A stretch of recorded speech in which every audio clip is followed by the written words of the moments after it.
नमस्कार साथियों, आप सभी का बहुत बहुत स्वागत, हार्दिक अभिनंदन। साथियों, पिछली 5 क्लास हमने पढ़ी है और पिछली 5 क्लास में हमने 2 टॉपिक कंप्लीट किए हैं। पहला टॉपिक था अपना कर्ता क्रिया सामंजस्य और दूसरा टॉपिक हुआ व्याकरण शास्त्र का इतिहास। इनमें कर्ता क्रिया सामंजस्य की हमने 1 क्लास पढ़ी थी और व्याकरण शास्त्र के इतिहास की 4 क्लास हमने पढ़ी है, पार्ट 1, पार्ट 2, पार्ट 3 और पार्ट 4। ये जो 5 क्लास हमने पढ़ी है, क्रमशः पढ़ी है और इसमें क्रमशः प्रत्येक टॉपिक की एक एक क्लास लेते हुए उस टॉपिक को प्रारंभ से अंत तक अच्छे प्रकार से हमने पढ़ा है।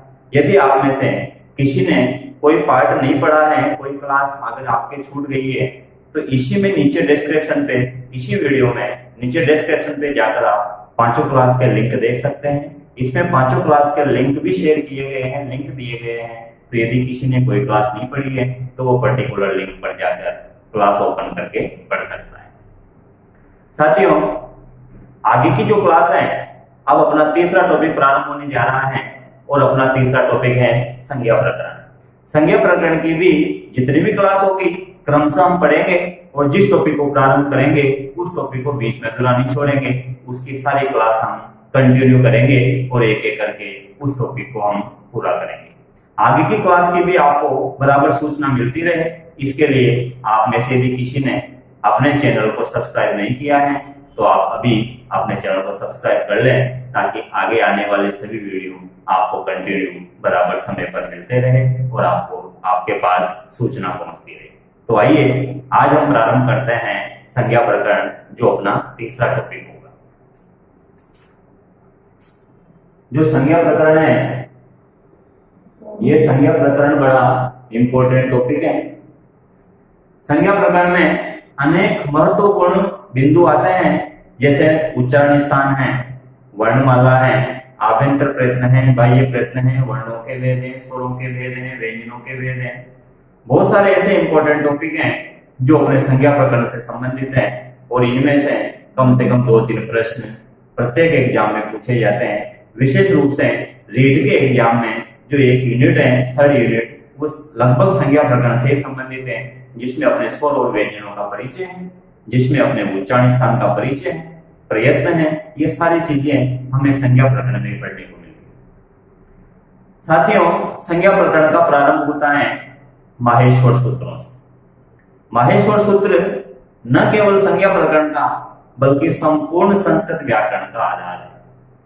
संपूर्ण संस्कृत व्याकरण माहेश्वर सूत्रों पर टिकी हुई है, या यूं कहें कि संस्कृत व्याकरण का प्रारंभ माहेश्वर सूत्रों से हुआ है।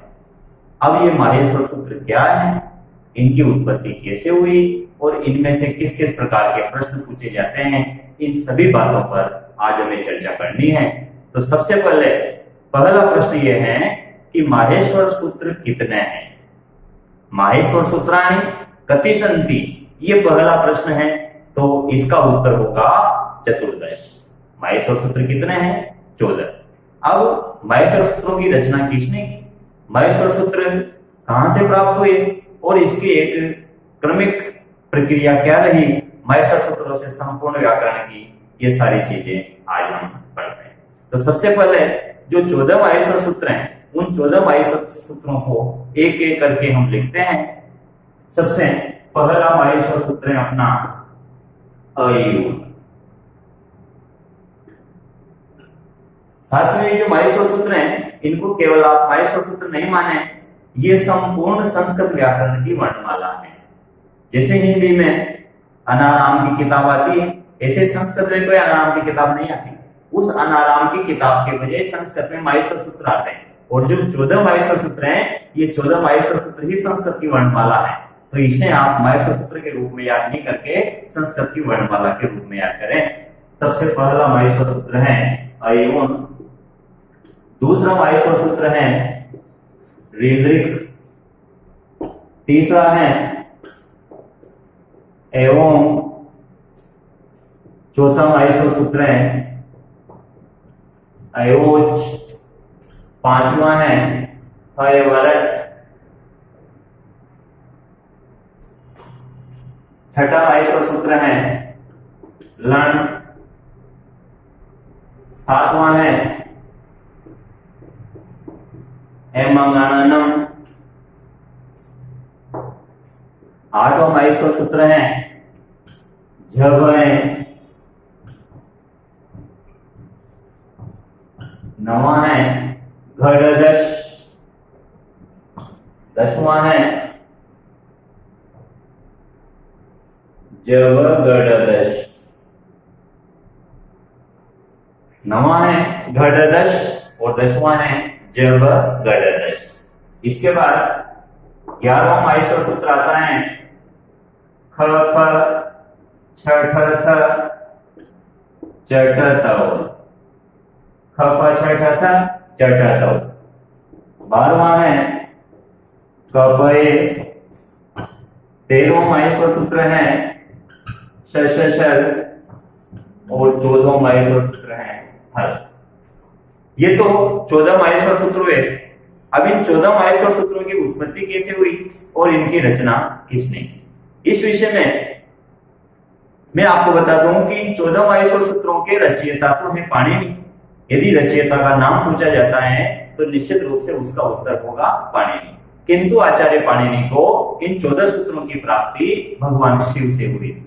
इसीलिए माहेश्वर सूत्रों के जो प्राप्ति स्थान है, यदि ये पूछा जाए कि माहेश्वर सूत्राणाम प्राप्ति आचार्य पाणिनि कुतः कृतवान, माहेश्वर सूत्रों की प्राप्ति आचार्य पाणिनि ने कहां से की, तो उसका उत्तर होगा शिवार्थ या महेश्वरार्थ। शिव का ही एक अन्य नाम है महेश्वर।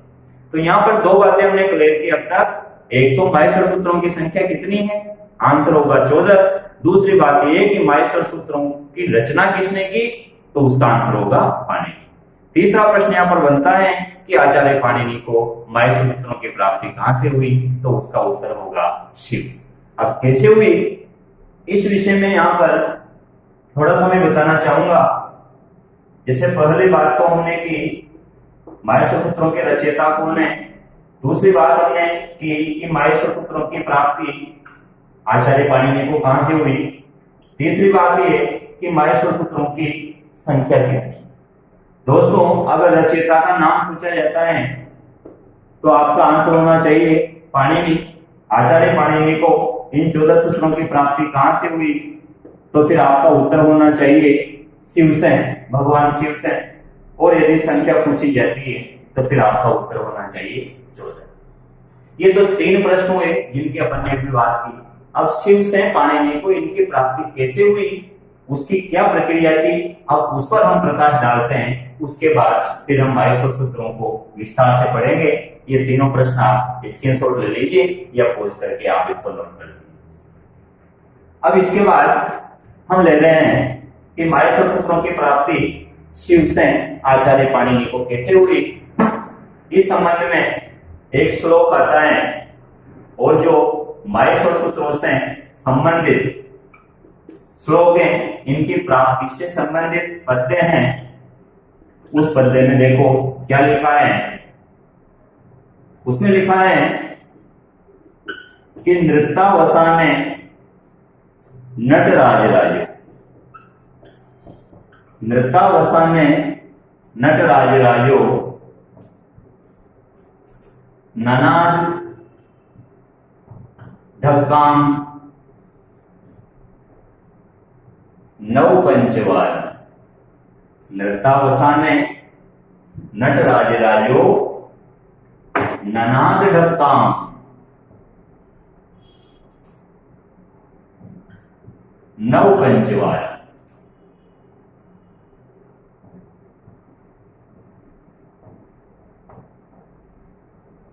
नृत्यावसाने नटराज राजो ननाद ढक्काम नौ पंचवारम। और इस पद्य में नीचे वाली पंक्ति है उद्धर्तु कामा सनकादि सिद्धान। उद्धर्तु कामा सनकादि सिद्धान एतद विमर्शे शिव सूत्र जान। अब इस पद्य का क्या अर्थ हुआ, इससे हमें साथ में ये भी पता चल जाएगा कि आचार्य पाणिनि को इन 14 सूत्रों की प्राप्ति शिव से कैसे हुई। इसका अर्थ देखें, सामान्य सा अर्थ इसका यह है कि कैलाश मानसरोवर पर भगवान शिव समाधि में लीन थे और आचार्य पाणिनि उन भगवान शिव के भक्त थे। आचार्य पाणिनि उनकी सेवा करते थे, पूजा करते थे। जब भगवान शिव की समाधि पूर्ण हुई और समाधि के उपरांत जब उनका जागरण हुआ, समाधि से जब वो जागे, तो उस समाधि में जो उन्हें आनंद मिला, उस आनंद की अभिव्यक्ति में उन्होंने तांडव नृत्य किया। जब शिव जी तांडव नृत्य करते हैं तो एक वाद्य यंत्र बजाते हैं और वो वाद्य यंत्र है डमरू। शिव जी का एक ही वाद्य यंत्र था, डमरू। तो जब तांडव नृत्य समाप्त हुआ तो भगवान शिव ने 14 बार अपना डमरू बजाया और 14 बार डमरू बजाने से जो 14 ध्वनियां निकली, उन्हीं 14 ध्वनियों को सुनकर पाणिनि ने इन 14 माहेश्वर सूत्रों की रचना की। तो इन 14 माहेश्वर सूत्रों के जो जनक हैं, जहां से ये 14 ध्वनि आई है, वे तो शिव है और इन 14 माहेश्वर सूत्रों के रचयिता पाणिनि। इसमें लिखा है नटराज राजो, नटराज का अर्थ होता है शिव। नटराज राजो, शिव ने नृत्यावसाने, नृत्य के अवसान पर, तांडव नृत्य की समाप्ति पर, अवसान का अर्थ होता है समाप्ति। नटराज ने अर्थात शिव ने नृत्यावसाने, तांडव नृत्य की समाप्ति पर 9 पंचवारम, 9 और 5 बार, 9 पंचवारम, 9 और 5 कितने होंगे? 14। 9 पंचवारम, 14 बार डकाम ननाद, डमरू बजाया। डक्का कहते हैं डमरू को, ननाद का अर्थ होता है बजाया।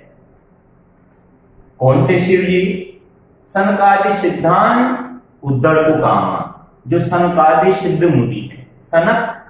सनक एक मुनि हुए हैं, तो सनक आदि मुनि, मतलब इसमें सारे सिद्ध मुनि आ गए।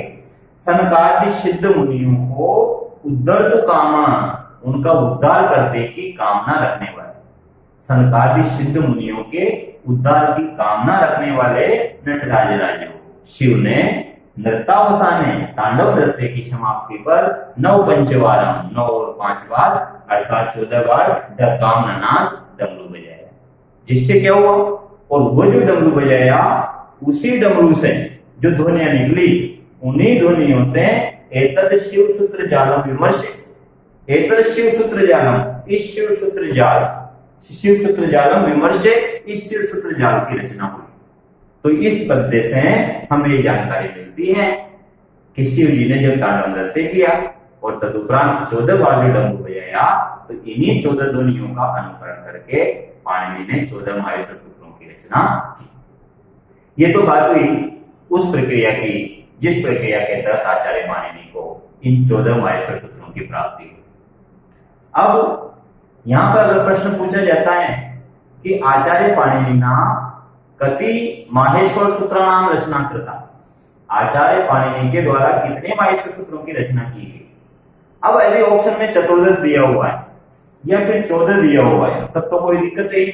14 दिया है तब भी आपको दिक्कत नहीं है, और 14 दिया हुआ है तब भी आपको दिक्कत नहीं है। 14 का अर्थ होता है 14। लेकिन यदि ये दोनों ऑप्शन नहीं है, तो ऐसी स्थिति में फिर हम क्या आंसर लगाएंगे? तो ध्यान रहे, उन चारों विकल्प में आपको एक ऑप्शन मिलेगा 9 पंच, क्योंकि यहां पर 14 नहीं दिया हुआ, इस पद्य में दिया हुआ है 9 पंचवारम, 9 और 5, तो इसका अर्थ भी आपको 14 ही लेना है। या फिर प्रश्न ऐसे भी बन सकता है, नृत्यावसाने नटराज राजो कतिवारम डकाम ननाद, नृत्य की समाप्ति पर नटराज ने कितनी बार डक्का बजाया, कितनी बार डमरू बजाया, तो फिर वो आपको आंसर 9 पंचवार में ही मिलेगा, ऑप्शन में भी ये मिलेगा और ये आपको आंसर लगाना है। तो ये बात हुई कि आचार्य पाणिनि को इन सूत्रों की प्राप्ति कैसे हुई, इन ध्वनियों की प्राप्ति कैसे। ये जो 14 ध्वनियां हैं, 14 सूत्र हैं, अब हम इनके अंदर चलते हैं और इन 14 सूत्रों में से किस किस प्रकार से प्रश्न बन सकते हैं, इनके विषय में हम चर्चा करते हैं। और इन 14 माहेश्वर सूत्रों की क्या क्या विशेषता है, इन सब के विषय में आज हम विस्तार से चर्चा करेंगे। साथियों, आप देख रहे हैं कि प्रत्येक माहेश्वर सूत्र के अंत में एक हलंत व्यंजन लगा हुआ है। जैसे अयुण में अंत में हलंत है, ऋदृक इसमें अंत में क हलंत है, ये जो हलंत व्यंजन है, आपकी जानकारी के लिए बता दूं कि इन हलंत व्यंजनों की ध्वनि पाणिनि के डमरू से नहीं निकली थी। ये बाद में पाणिनि ने शिव के डमरू से नहीं निकली थी, माफ कीजिएगा, बाद में पाणिनि ने जब इनकी रचना की तो इन ध्वनियों को जोड़ा है। जितने भी हलंत ध्वनियां हैं, व्यंजन ध्वनियां हैं, अंत में हलंत लगी हुई, इनको पाणिनि ने जोड़ा है बाद में। ये मूल ध्वनियों में शामिल नहीं। और ये जो ध्वनियां बाद में जोड़ी हैं, ये संस्कृत वर्णमाला में शामिल नहीं की जाती। संस्कृत वर्णमाला में जब हम वर्णों को क्रमानुसार गिनते हैं तो सबसे पहले आता है अयु, रीलरी, एओ, अयो, इस तरह से।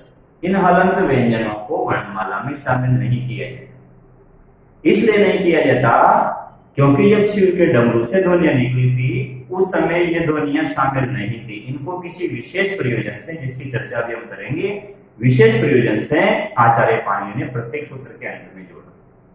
इसलिए ध्यान रहे, इन्हें वर्णमाला में शामिल नहीं किया जाता। इनका लोप हो जाता है, अर्थात ये ध्वनियां नष्ट हो जाती है। अब लोप क्यों हो जाता है इनका? इसलिए हो जाता है क्योंकि इन हलंत व्यंजनों की इत संज्ञा हो जाती है। लघु सिद्धांत कौमुदी में स्पष्ट लिखा है कि एषाम अन्त्या इत, ये जो माहेश्वर सूत्र हैं, इन माहेश्वर सूत्रों में से प्रत्येक सूत्र के अंत में स्थित हलंत व्यंजन की इत संज्ञा हो जाती है। लिखा है एषाम अन्त्या इत, एषाम अन्त्या, एषाम यानी इनका, इन माहेश्वर सूत्रों, एषाम अन्त्या, इन माहेश्वर सूत्रों के जो अंतिम व्यंजन है वो इत, उनकी इत संज्ञा हो जाती है। इत संज्ञा का मतलब क्या होता है? इत संज्ञा का अर्थ है कि उस वर्ण का लोप होगा। इत संज्ञा लोप का आधार है। जिस वर्ण की इत संज्ञा हो जाती है उस वर्ण का लोप होना निश्चित है, उस वर्ण को कोई नहीं बचा सकता। तो यहाँ पर अयन में ढ की संज्ञा हो रही है तो इसका लोप होगा, ऋग्वेद में ग की संज्ञा हो रही है तो इसका लोप होगा। इसलिए वर्णमाला में जब हम वर्णों की गणना करते हैं, अयु, रीलरी, एओ, अयो, हय, इस प्रकार से वर्णों की गणना की जाती है। हलंत वर्णों को छोड़ दिया जाता है। अब यहाँ पर परीक्षा की दृष्टि से हम बात करें तो प्रश्न बनेगा माहेश्वर सूत्रेषु अन्त्य वर्णानाम का संज्ञा होती। माहेश्वर सूत्रों में अंत्य वर्णों की क्या संज्ञा होगी? तो आपको आंसर देना है इस संज्ञा। ये सारे क्वेश्चन में आपको भी नोट कराऊंगा जिनकी अपन चर्चा कर रहे हैं। ये तो परीक्षा की दृष्टि से बात हुई। अब यहाँ पर जिज्ञासा की दृष्टि में अगर हम बात करें तो निश्चित रूप से आपको जिज्ञासा हो रही होगी कि जब इनका लोप ही करना था तो फिर इनको जोड़ा क्यों? यदि लोप ही करना है तो जोड़ने की आवश्यकता आ रही है। जब पाणिनि को ध्वनि मिली शिव से अयु, तो सूत्र भी अयु ही बन जाता। दूसरी ध्वनि मिली रीलरी तो सूत्र भी रीलरी बन जाता। इन हलंत व्यंजनों को पीछे जोड़ने की क्या आवश्यकता थी? उसके पीछे कारण है और उसका उत्तर होगा प्रत्याहार निर्माण।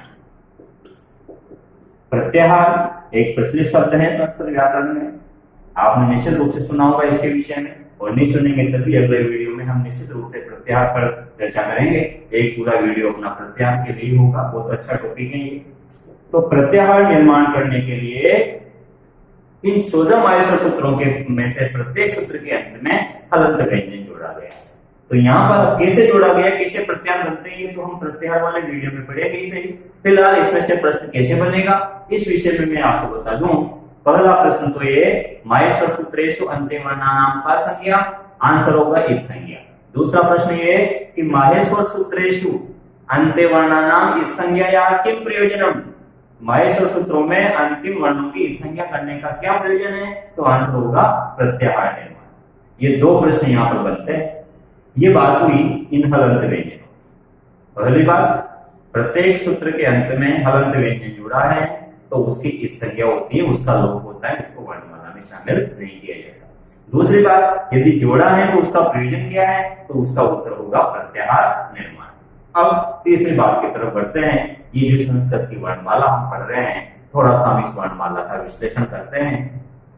आप देख रहे हैं इन 14 सूत्रों में से जो प्रारंभिक 4 सूत्र है, इन प्रारंभिक 4 सूत्रों में स्वरों का उल्लेख है। अयु, रीलरी, एओ, अयो, ये 9 स्वर है और संस्कृत वर्णमाला में स्वरों की संख्या 9 है। जो भी वर्ण है वो सब इसी में, इनके अलावा कोई वर्ण नहीं है, यदि है तो वो इनके भेद है। मूल वर्ण यही है और इनमें कुल मिलाकर आपको 44 वर्ण जो हिंदी वर्णमाला में होते हैं उससे 2 वर्ण कम मिलेंगे। यदि हिंदी में ये प्रश्न आता है कि मूल वर्णानाम संख्या का, तो आपका आंसर 44 होता ही है। लेकिन यदि यही प्रश्न संस्कृत में आता है तो फिर आपका आंसर होना चाहिए 42। ये सभी इसमें दिए हुए हैं। ये जो हलंत व्यंजन है, यदि हलंत व्यंजनों को छोड़कर बाकी व्यंजन को आप काउंट करेंगे तो आपको संख्या निश्चित रूप से 42 मिलेगी। आपको संख्या मिलेगी 43। लेकिन इसमें एक ध्वनि ऐसी है जो 2 बार आ रही है। एक वर्ण 2 बार आ रहा है, जैसे ह या वर्ड में ह है, और वही ह 14वें सूत्र में हल में भी, लेकिन ध्वनि तो एक ही है, उसकी गणना 2 बार नहीं कर सकते, गणना एक बार ही होगी। तो 43 में से 1 माइनस होने के बाद शेष बचेंगे 42। तो संस्कृत वर्णमालायाम कति वर्णा सन्ति, आपका उत्तर होना चाहिए 42। अब ये जो 42 वर्ण है, इन 42 वर्णों में से 9 तो स्वर है और 33 व्यंजन है। कैसे है? 14 सूत्रों में से जो प्रथम 4 सूत्र हैं, इन चारों सूत्रों में स्वरों का उल्लेख है। अ ए उ 3, रीलरी 5, ए ओ 7, ऐ ओ 9। तो 4 सूत्रों में 9 स्वर दिए हुए हैं। 9 + 33 = 42। ये 9 तो स्वर हो गए। तो 14 माहेश्वर सूत्रों में से जो प्रारंभिक 4 सूत्र हैं, वो प्रारंभिक 4 सूत्र तो स्वरों को समर्पित हैं, उनमें स्वरों का उल्लेख है। इसके बाद जो 10 माहेश्वर सूत्र हैं 5 से लेकर 14 तक, इन सभी 10 माहेश्वर सूत्रों में केवल व्यंजनों का वर्णन है और व्यंजनों की शुरुआत होती है ह से, 5वें सूत्र से। अब यहाँ पर जो 5 से लेकर 14 तक सारे व्यंजन दिए हुए हैं, इन व्यंजनों में प्रत्येक व्यंजन में अविद्यमान है। ह में भी अ है, तभी तो पूरा हुआ। यदि अकार नहीं होता तो हलंत लगता। यदि यहाँ पर किसी भी व्यंजन में हम अ नहीं रखेंगे तो उसको तो हलंत लगाना पड़ेगा, क्योंकि व्यंजन का मूल रूप तो हलंत ही होता है। तो यहाँ पर हलंत नहीं लगाया हुआ, इसका मतलब है कि ह में अविद्यमान है, ये में अविद्यमान है, वह में अविद्यमान। प्रत्येक व्यंजन में अविद्यमान है। अब प्रत्येक व्यंजन में जब अविद्यमान है और व्यंजन तो हलंत होता है, तो फिर यहाँ पर इनको हलंत रखना चाहिए था सब, उसमें अ क्यों दिया? यदि हम यण संधि की बात करें, ई को यणची सूत्र आता है यण संधि में, ई के स्थान पर यण होता है। यण का अर्थ है ये से लेकर न तक। यण एक प्रत्यार्थी है, ये से लेकर न तक। ये है और ये न, ये से लेकर न तक जब हम वर्णमालाओं को गिनेंगे तो ये व र, ये 3 तो यहाँ लिए जाएंगे, ट को नहीं लिया जाएगा, क्योंकि अभी भी हमने चर्चा की है कि अंतिम हलंत वर्णों की इत संज्ञा हो जाती है, इनका लोप हो जाता है, इसलिए वर्णमाला में इनकी गणना नहीं की जाएगी। तो यहाँ से गणना शुरू करेंगे तो ये व र, ट को छोड़ेंगे, उसके बाद आएगा ल, ये व र ल, और इसके बाद न से आगे अपने को जाना ही नहीं है, ना अपनी लास्ट लिमिट है, और न को शामिल करना नहीं है। क्यों? क्योंकि न तो हलंत है, उसके लिए संज्ञा होती है, अंतिम वर्ण है। तो यण प्रत्यार में 4 वर्ण आते हैं, ये वर्ण। अब आप मुझे बताओ कि यण संधि में जो इक के स्थान पर यण होता है, जो 4 वर्ण आदेश होते हैं, ये व र ल, ये पूरे आते हैं, 4 हलंत आते हैं। तो निश्चित रूप से आपका उत्तर होगा कि ये 4 हलंत आते हैं। जब 4 हलंत आते हैं तो हलंत क्यों आते हैं? यहाँ तो पूरे हैं ये व र ल जो लिए हमने, ये लिए कहां से हमने? यण प्रत्यार में 4 वर्ण आते हैं, तो कहां से आ रहे हैं? ये से लेकर न तक, ये से लेकर न तक, यहीं से तो लिए। तो जब यहाँ तो पूरे हैं और यहाँ पूरे हैं, तो फिर यहाँ हलंत कैसे हुए? यण संधि में जाते हलंत क्यों हो जाते हैं? उस अ को कहां गायब कर देते हैं? बीच में। तो ध्यान रहे, ये चारों हलंती हैं, यहाँ भी हलंती है और वहां भी हलंती है। व्यंजन अपने आप में हलंती है, व्यंजन कभी पूरा हो ही नहीं सकता, ये उसकी प्रकृति है, उसका नेचर है। यहाँ पर प्रत्येक व्यंजन में जो अविद्यमान है वो इसलिए है ताकि हम उन वर्णों का उच्चारण कर सके। उच्चारणार्थ, प्रत्येक व्यंजन में जो अ रखा गया है वो इसलिए रखा गया है ताकि हम उन व्यंजनों का उच्चारण कर सके। जैसे ह य वरट, अब ह य वरट सब में अ की ध्वनि आ रही, यदि यहाँ पर आकार नहीं होता और सभी में हलंत लगा दिया जाता तो हम इनका उच्चारण कैसे करते? बिना स्वर की सहायता से व्यंजनों का स्वतंत्र उच्चारण संभव ही नहीं है। बिना आकार के ह का उच्चारण कैसे करेंगे? ह कितना ही देर बोले आकार की ध्वनि तो निकलेगी, बिना आकार के ह का उच्चारण नहीं किया जा सकता। आकार ही नहीं, कोई सा भी स्वर हम मिला सकते हैं, स्वरों के बिना व्यंजनों का उच्चारण संभव नहीं है। इसलिए उच्चारण की दृष्टि से प्रत्येक व्यंजन के साथ आकार जुड़ा गया है ताकि हम उनका उच्चारण कर सकें। यहां पर प्रश्न बनता है, माहेश्वर सूत्रेषु व्यंजन वर्णेषु स्थितः अकारः किमर्थम? माहेश्वर सूत्रों में जो व्यंजन है उनमें स्थित अ किस लिए है? आंसर होगा उच्चारणार्थम। बहुत अच्छा प्रश्न। हकारादि व्यंजन, व्यंजन में प्रारंभ व्यंजन है ह, इसलिए व्यंजनों को कहते हैं हकारादि। पहला है आदि में ह है इसलिए। ध्यान रहे हिंदी वर्णमाला में व्यंजनों की शुरुआत क से होती है। पहला व्यंजन क है हिंदी में, लेकिन संस्कृत में पहला व्यंजन है ह। संस्कृत वर्णमालायां प्रथमम व्यंजनम किम? आपका उत्तर होना चाहिए ह। ध्यान रखना इस बात।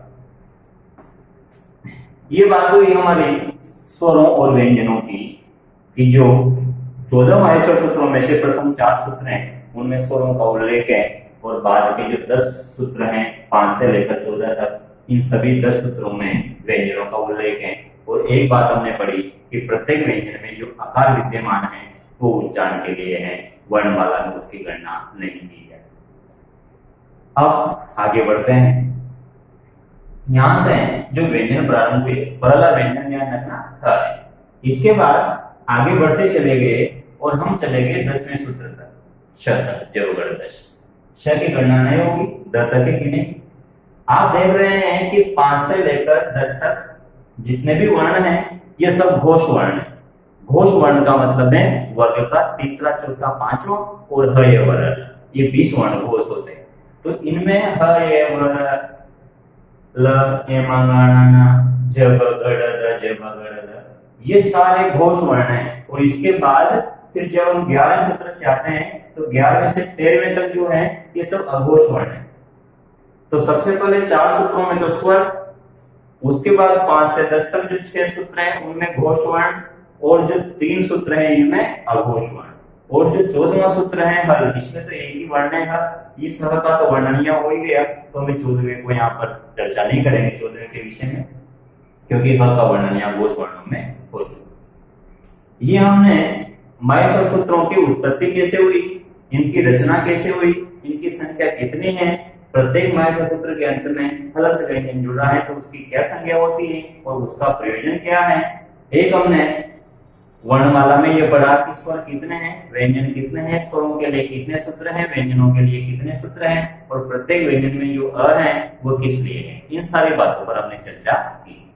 यहाँ पर एक बात हमने पढ़ी कि प्रत्येक सूत्र के अंत में स्थित हलंत व्यंजन की संज्ञा हो जाती है। तो फिर संज्ञक वर्ण कितने हुए? माहेश्वर सूत्रों में कितने वर्ण इत्संज्ञक हैं जिनकी संज्ञा होती है? प्रत्येक सूत्र के अंत में हलंत व्यंजन है, तो 14 सूत्रों के अंत में हलंत व्यंजन कितने हुए? 14। इसका अर्थ यह हुआ कि इत्संज्ञक वर्ण 14 है। लेकिन एक विशेष बात यहां पर आप ध्यान रखें कि जो छठा सूत्र है लण, अपवाद स्वर हो, इस लण सूत्र में जो ल में अ है, इस अ की भी इत्संज्ञा होती है।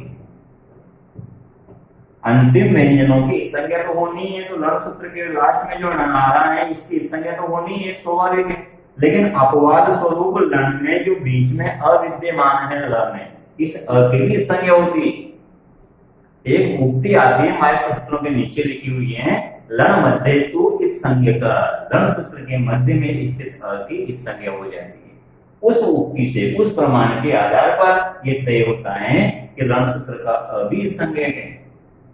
अब यहां पर क्यों इत्संज्ञक कैसे होता है, क्या प्रयोजन है, ये आगे के टॉपिक में हम पढ़ेंगे। प्रत्याहार में इसकी विशेष रूप से चर्चा करेंगे। फिलहाल मेरा बताने का प्रयोजन इतना सा है कि यदि ऐसा प्रश्न आ गया कि माहेश्वर सूत्रेषु कति इत्संज्ञक वर्णा सन्ति, तो आपका उत्तर 14 नहीं होना चाहिए बल्कि 15 होना चाहिए, क्योंकि जो 14 सूत्र है प्रत्येक सूत्र के अंत में हलंत व्यंजन दिया हुआ है। और उस हलंत व्यंजन की संज्ञा होती है, तो 14 संज्ञक वर्ण तो वही, लेकिन साथ में ये अभी संज्ञक है और उसको काउंट करने के बाद माहेश्वर सूत्रों में इस संज्ञक वर्णों की संख्या होती है 15। तो आप इस प्रश्न को विशेष रूप से ध्यान रखें। अब ये जो माहेश्वर सूत्र हमने पढ़े हैं और इसके विभिन्न पहलुओं पर आज हमने चर्चा की है, इनमें से क्या क्या प्रश्न बनते हैं, थोड़ा सा मैं उन प्रश्नों पर आपका ध्यान लाना चाहूंगा, ध्यान केंद्रित करवाना चाहूंगा। तो आप ये 14 सूत्र लिख लेंगे, स्क्रीनशॉट ले लेंगे या पोस्ट करके नोट कर लेंगे। ये जो चीजें हैं, इस सूत्र के अंत में हलंत व्यंजन आया और उसकी संज्ञा हुई, क्यों हुई, क्या प्रयोजन है, ये सारा हम प्रश्नों के रूप में नोट करेंगे। तो अब जो जो पढ़ा है इसमें से क्या क्या प्रश्न बन सकते हैं, वो सारे प्रश्न हम एक एक करके नोट करेंगे और इसमें से प्रश्न आना निश्चित है, क्योंकि ये बहुत ही महत्वपूर्ण टॉपिक है, प्रारंभ है व्याकरण का। तो यहाँ पर सबसे पहला प्रश्न जो हमने चर्चा की थी, जिसकी पहला प्रश्न ये था कि जो माहेश्वर सूत्र हैं, उन माहेश्वर सूत्रों की रचना किसने की। एक प्रश्न यहाँ पर और उपस्थित होता है कि जो माहेश्वर सूत्र हैं, इन माहेश्वर सूत्रों को माहेश्वर सूत्र क्यों कहते हैं, इस शब्द की क्या व्युत्पत्ति है। माहेश्वर शब्द की माहेश्वर सूत्र इसलिए कहते हैं क्योंकि आचार्य पाणिनि को इन 14 माहेश्वर सूत्रों की प्राप्ति भगवान शिव से हुई और भगवान शिव का एक नाम है महेश्वर। महेश्वराद आगतम बराबर माहेश्वर। ये 14 सूत्र कहां से आए हैं, महेश्वर से, अर्थात शिव से, और महेश्वर से आने के कारण ही इनको माहेश्वर कहते हैं। जो माहेश्वर शब्द है, इसका प्रकृति प्रत्यय क्या है। जो महेश्वर शब्द है, महेश्वर से इन सूत्रों की उत्पत्ति हुई है, शिव से इन सूत्रों की उत्पत्ति हुई है। तो महेश्वर शब्द में जब हम अन प्रत्यय लगाते हैं तो महेश्वर प्लस अन बराबर माहेश्वर। अन प्रत्यय नपुंसकलिंग में लगता है, इसलिए यहाँ पर शब्द होगा माहेश्वर। तो ध्यान रहे, अगर माहेश्वर शब्द की व्युत्पत्ति पूछी जाती है तो आपका उत्तर होना चाहिए महेश्वराद आगतम इति माहेश्वरम। और यदि माहेश्वर शब्द का प्रकृति प्रत्यय पूछा जाता है कि ये शब्द कैसे बना, मूल शब्द क्या है और प्रत्यय कौन सा लगा, तो फिर आपका उत्तर होना चाहिए महेश्वर प्लस अण बराबर माहेश्वर। तो यहाँ पर दो प्रश्न तो ये हुए कि इसकी व्युत्पत्ति क्या है और इसका प्रकृति प्रत्यय क्या है। अब इसके बाद एक प्रश्न ये कि माहेश्वर सूत्र नाम रचना कैसे करता, माहेश्वर सूत्रों की रचना किसने की, तो फिर आपका उत्तर निश्चित रूप से होगा पाणिनि। पहला प्रश्न ये सूत्राणि केन रचितानि, अर्थात माहेश्वर सूत्रों की रचना किसने की। यहां पर निश्चित रूप से आपका उत्तर होगा पाणिनि नाम, अर्थात पाणिनि के द्वारा। एक बात और, माहेश्वर सूत्रों को शिव सूत्र भी कहते हैं। जब हमने वो पद्य पढ़ा था कि नृतावसाने नटराज राजो ननाद काम नव पंचवारम उद्धर तो काम संकाली सिद्धांत एतद विमर्शे शिव सूत्र जाल, वहां लिखा हुआ था शिव सूत्र जाल। इन माहेश्वर सूत्रों को शिव सूत्र भी कहते हैं। तो ध्यान रहे, माहेश्वर सूत्राणाम अपरम नाम किम, माहेश्वर सूत्राणाम अपरम नाम किम, इसका अर्थ यह है कि माहेश्वर सूत्रों का अन्य नाम क्या है। तो फिर आपका उत्तर होना चाहिए शिव सूत्र, या तो शिव सूत्र उत्तर होगा या फिर आपको ऑप्शन में मिलेगा शिव सूत्र जाल। तो माहेश्वर सूत्रों का एक अन्य नाम है शिव सूत्र जाल। ये दूसरा प्रश्न हुआ। तीसरा प्रश्न, माहेश्वर सूत्राणाम संख्या का वर्तते, माहेश्वर सूत्रों की संख्या क्या है, कितने हैं माहेश्वर सूत्र। तो निश्चित रूप से आंसर होगा 14 या 14। ये तो 3 प्रश्न हुए। इसके बाद चौथा प्रश्न यहां पर ये बन सकता है कि ये जो 14 माहेश्वर सूत्र हैं, इन 14 माहेश्वर सूत्रों की प्राप्ति आचार्य पाणिनि को कहां से? तो उसका उचित उत्तर था महेश्वर से, अर्थात शिव से। चौथा प्रश्न होगा पाणिनि माहेश्वर सूत्राणि, पाणिनि ने माहेश्वर सूत्रों को कुतः प्राप्तवान, कहां से प्राप्त किया? यदि ये प्रश्न आता है तो आपका उत्तर होना चाहिए महेश्वरार्थ। कहां से प्राप्त किया? महेश्वर से, अर्थात शिव से प्राप्त किया। एक प्रश्न ये कि जो 14 माहेश्वर सूत्र हैं, इन 14 माहेश्वर सूत्रों में से प्रत्येक सूत्र के अंत में जो व्यंजन है उसकी कौन सी संज्ञा होती है? तो प्रश्न बनेगा माहेश्वर सूत्रेषु अन्ते वर्णानाम का संज्ञा। अंत्य का अर्थ होता है अंत्य। माहेश्वर सूत्रेषु अन्ते वर्णानाम का संज्ञा। माहेश्वर सूत्रों में प्रत्येक सूत्र के अंत में जो हलंत व्यंजन दिया हुआ है उसकी कौन सी संज्ञा होती है?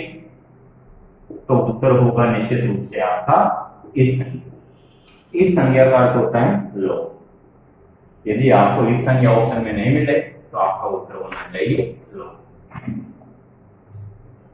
अब ये जो प्रत्येक सूत्र के अंत में वर्णों की संज्ञा हुई, उस इस संज्ञा का क्या प्रयोजन है? क्यों वर्णों की संज्ञा की गई है? इसका जो प्रश्न बनेगा उसकी लैंग्वेज क्या होगी? माहेश्वर सूत्रेषु अन्ते वर्णानाम इस संज्ञाया। माहेश्वर सूत्रेषु अन्ते वर्णानाम इस संज्ञाया प्रयोजनम किम। माहेश्वर सूत्रों में अंतिम वर्णों के इस संज्ञा करने का प्रयोजन क्या है? क्या प्रयोजन बताया था मैंने? प्रत्याहार निर्माण, ताकि हम प्रत्याहार बना सके। कैसे बनते हैं ये हम अगले वीडियो में पढ़ेंगे। यहां पर आपका उत्तर होगा प्रत्याहार निर्माण। इसका आप स्क्रीनशॉट ले लीजिए।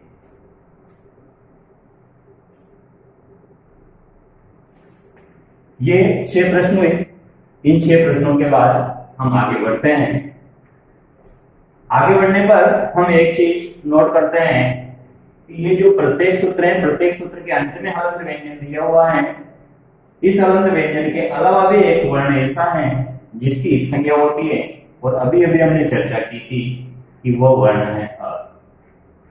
जो छठा सूत्र है माहेश्वर सूत्रों में लण, उस लण सूत्र के बीच में जो आकार विद्यमान है उस आकार की इस संज्ञा होती है।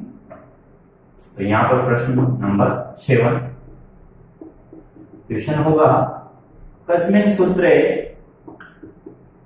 स्थित आकार इस संज्ञक।